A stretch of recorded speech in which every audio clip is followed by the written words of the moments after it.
们通常看到的这一位，他的名字叫什么呢？我们现在去看一看吧。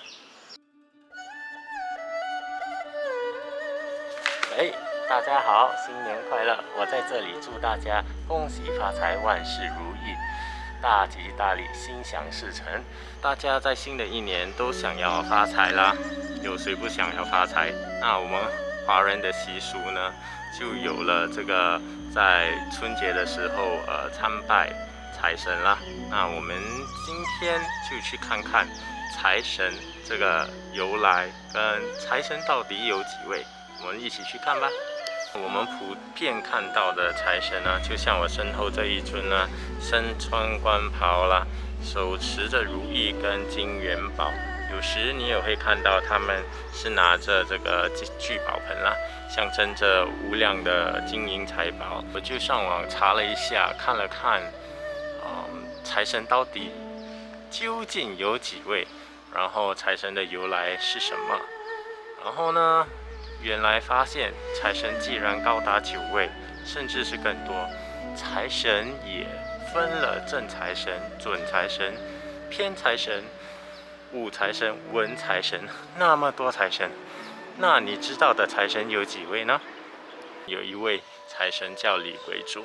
然后呢，这李鬼主到底是谁呢？其实你跟我就早已经认识这一位李鬼主啦，就是我身后这一尊。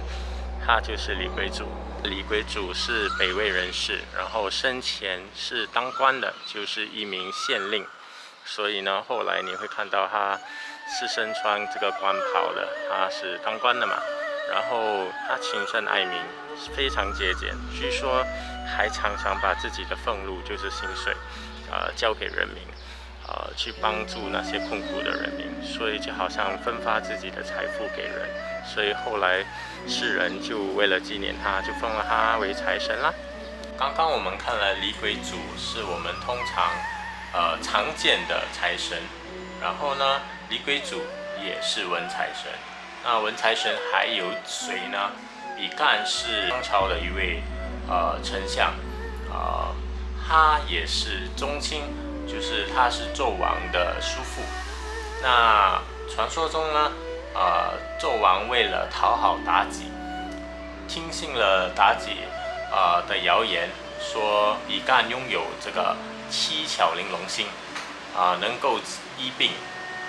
纣王就命令了比干把心给挖了出来，献给了妲己。你说呢？没有心怎么活呢？但是比干是个忠臣，皇上叫他做什么他就做什么，所以呢，他就死了之后就无心了。姜子牙在封神的时候，封了这个比干为文曲星君。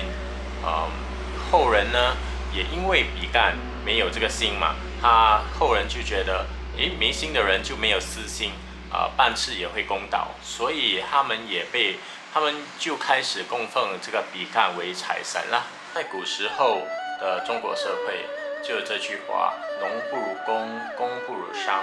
可见商人在以前的社会就已经拥有崇高的地位。那众多的财神当中呢，就自然而然有了商人。那这位有名的商人是谁呢？他就是范蠡。范蠡呢，其实是春秋时代的一位官员。他也兼做了商人了，他就是辅佐了越王勾践，取回他的王国。因为他经商有道，治国有道，他被人称为商圣。那其实可能大家都对这个范蠡没有什么印象，甚至不认识。大家认识的其实是他的老婆。他老婆也就是4大美人之一的西施，所以他老婆比他还有名。说到文财神，就必定有武财神了。那武财神通常都是穿着武装，长得像将军之类的财神啦。如果你在庙里面看到，他们通常就是盔甲披着盔甲上阵的。武财神有好几位。跟大家介绍一个大家耳熟能详，都会认识的五财神关羽、关公或者关帝爷。关羽是三国时代蜀国的大将，那他以忠义为名，不为钱财、金银财宝所动，所以大家都觉得他是非常适合当财神的啦。他过五关斩六将，所以呢，有了这个排除万难的本领，所以呢，做商人啊，通常都喜欢拜他为财神，因为他能够排除万难，解决问题，所以很适合商人去膜拜他。赵公明是个有本领的将军，就是有法力、有神通的。那通常在庙里面，如果你有看到他是个黑面的，然后骑着一只黑色的老虎。